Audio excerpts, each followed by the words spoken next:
Okay, moving on. The next speaker is A Varga from Social Zoo.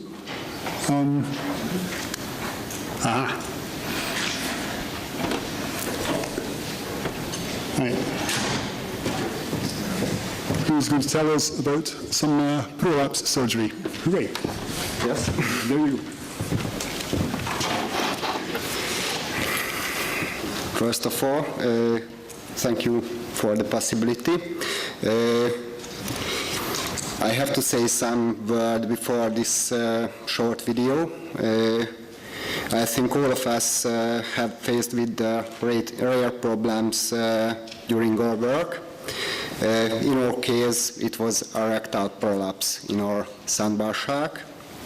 In case of sandbar shark, when we checked a handful of literatures about the former cases, almost all the articles contained bloody stories about dead sharks and autopsies, and only one article contained a successful intervention. That is why we decided to record all the intervention, and if it is possible, we would like to publish it. Of course, you will see all the mistakes and hopefully some good solutions during this video. And I hope our case will serve for those who will face the same problem in the near future or sometime in the future. So let's see the video.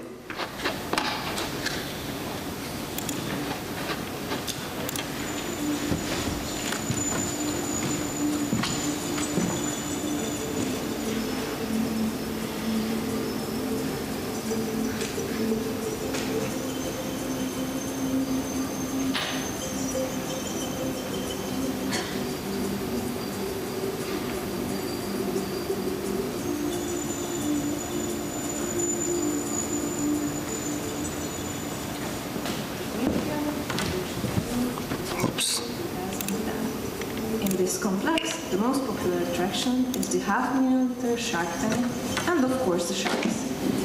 Besides the sharks, we have 25 bony fish species, from small damsels and sturgeons to the giant grouper living in this tank.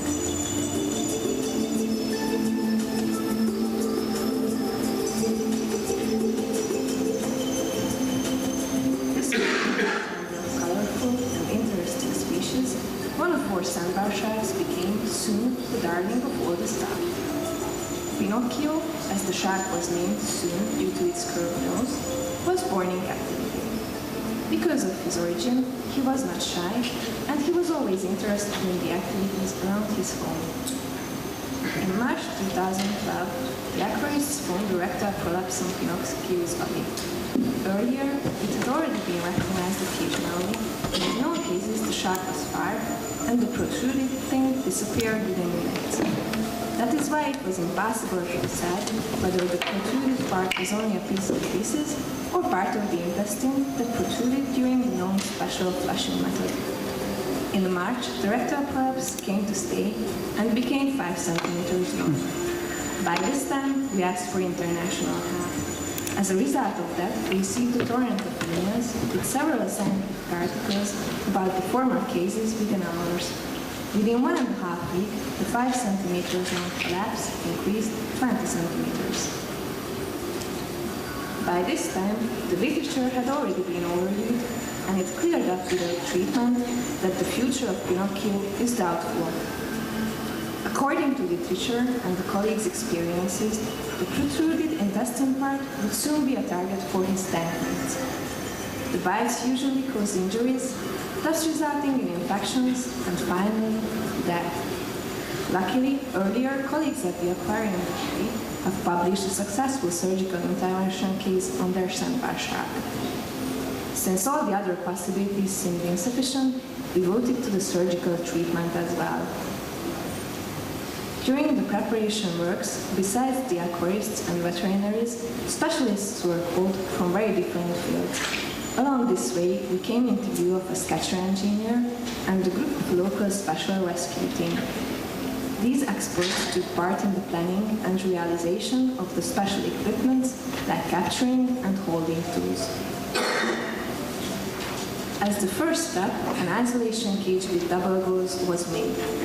Firstly, to separate Pinocchio from the other sharks. Secondly, it saved the shark from the injuries during the sedation. The diameter of the cage was 300 centimeters with the height of 150 centimeters. The lightweight but strong framework was made of PVC tubes and the frame was covered with plastic net. Furthermore, the cage was covered with black foil inside as a visual barrier and smooth surface avoiding the intestine injuries.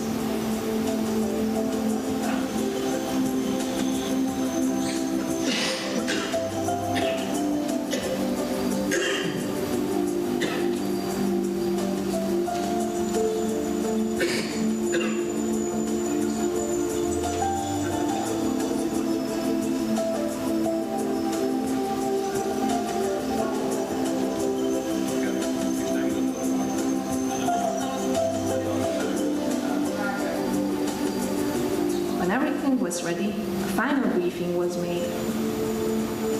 Since a net could cause injuries on the intestine, we looked for another way for the capturing. Finally, transparent clear PVC foil was used, producing the capturing tube. The tube is 320 centimeters long. The ends of the tube can be narrowed with 2 ropes. The front side of the tube is kept open with a PVC ring. Its diameter is 95 centimeters. The PVC foil was perforated in many places as the perforation helps removing the water during the pulling out. All part of the equipment was made of plastic as that substance does not have electric impact or shock as metals may do. All of our sharks have their own feeding station, that is why the capturing did not cause any concern. One aquarist offered Pinocchio's favorite food held by the tweezers next to the mouth of the capturing tube. Before the shark would grab the food item, it was get out of the water. With this method, during our second try, the shark slided into the tube without problem. When the shark was pulled out, one veterinarian sedated the animal with intramuscular etomidate injection. The elimination of the etomidate proved to be very rapid in this shark, thus the animal had to be moved to the anesthesia tank very quickly. When the sedation came to complete, the shark was moved into a stretcher. Later, the shark was placed and stabilized into the holding tank by using this stretcher. During the short transport, the shark nearly woke up, causing some concern with this.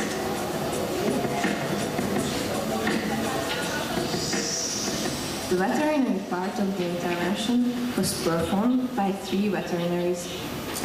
2 of them supervised the sedation and the anesthesia, and the 3rd surgeon removed the protruded intestine part.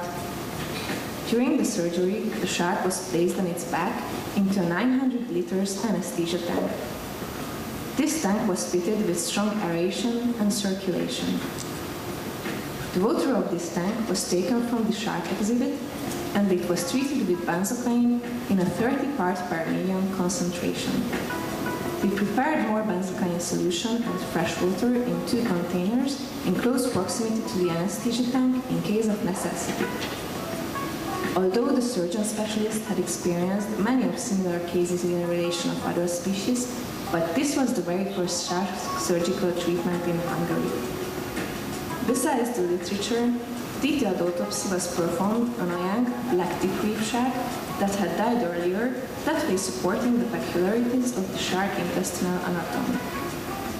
The deepness of anesthesia was monitored by physical examination like respiration, muscle tone, color of the gill, capillary refill time, and so on. Ultrasound was used for checking the heart rate. Providing decent oxygen amount for the gills, and Y-ended tube was used that joined to the tank's circulation system.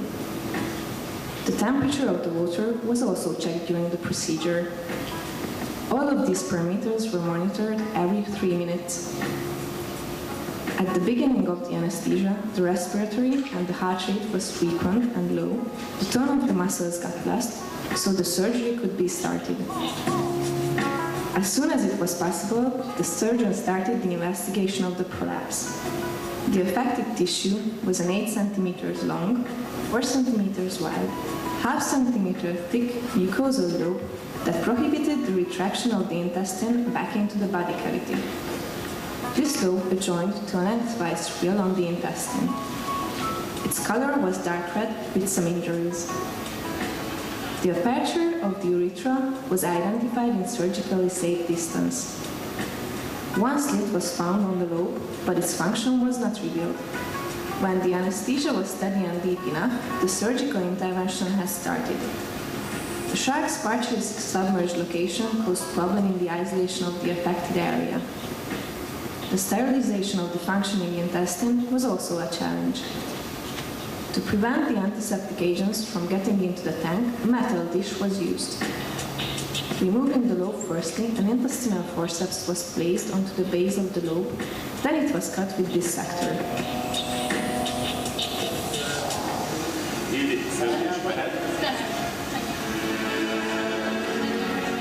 The lobe did not have a cavity.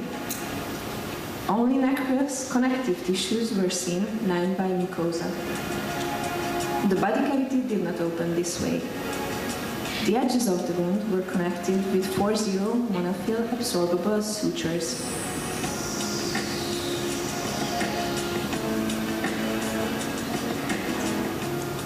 Then the protruded intestine part was placed back into the body cavity.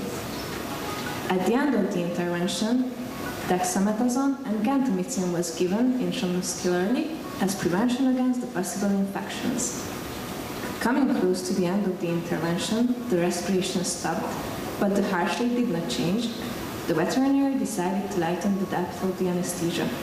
In order to do this, fresh water was pumped through the gills from the holding container supporting the excretion of the drugs.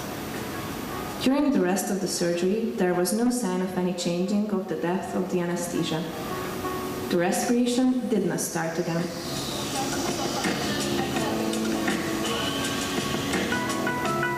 When the intervention was finished, he was moved back to the isolation cage. Decent water changing was provided by a pump that forwarded fresh water from the shark tank into the cage. The cage also had own air supply. At the beginning, the shark lied on the bottom and lurched from one side to another. That is why we decided to walk with it. The walking continued with short breaks when we stopped for counting the number of the breathing. After 20 minutes, the shark became more active and started to swim itself. Pinocchio stayed in the cage 1 hour further. Later, when he wanted to escape and looked like completely awake, he was released into the shark tank under 2 divers' control. Pinocchio started to eat within days and luckily completely recovered after the surgery.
So that's all.